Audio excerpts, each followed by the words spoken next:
পোনপ্ৰথমে মই এই অনুষ্ঠানত উপস্থিত হোৱা বাইহাটা লাইভৰ কৰ্মকৰ্তাসকলক ধন্যবাদ জনাইছোঁ।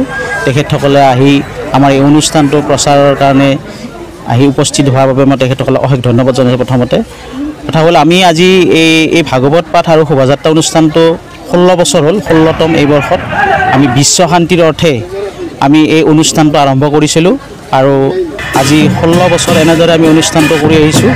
আমাৰ আজি ভাগৱত পাঠ অনুষ্ঠানত বিভিন্ন পাঠকে আজি আমাৰ 16 বছৰে এই ভাগৱত পাঠস্থলীত ভাগৱত পাঠ কৰিলে বিভিন্ন ঠাইৰ আমি আমন্ত্ৰণ কৰি আনি ইয়াত ভাগৱত পাঠ কৰাইছোঁ। আমাৰ এই বছৰ আমাৰ মাজত উপস্থিত আছিল মৰিগাঁও নিবাসী খুব সৰু ল'ৰা এজন প্ৰিয়দৰ্শন ডেকা। তেওঁ ইতিমধ্যে পাঠ কৰিলে, সুন্দৰ পাঠ কৰিলে, ৰাইজে খুব আনন্দিত হ'ল, ভাল পালে আৰু তেখেতৰ পৰা বহুত কথা শিকিলে। তাৰ বাবে আমি তেখেতকো আমি এই চেগতে আজি এই মিডিয়াৰ জৰিয়তে ধন্যবাদ জ্ঞাপন কৰিছোঁ। আৰু আমি এই অনুষ্ঠানৰ যোগেদি আমি ভোগ ভাতৰো ব্যৱস্থা কৰিছোঁ।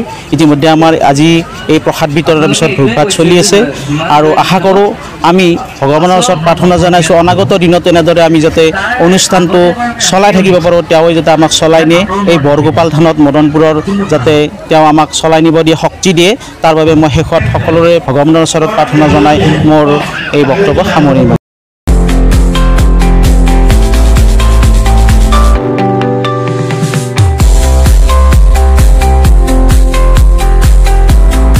বাইহাটা লাইভ চেনেলৰ জৰিয়তে মই সমূহ ৰাইজলৈ শুভেচ্ছা যাচিছোঁ।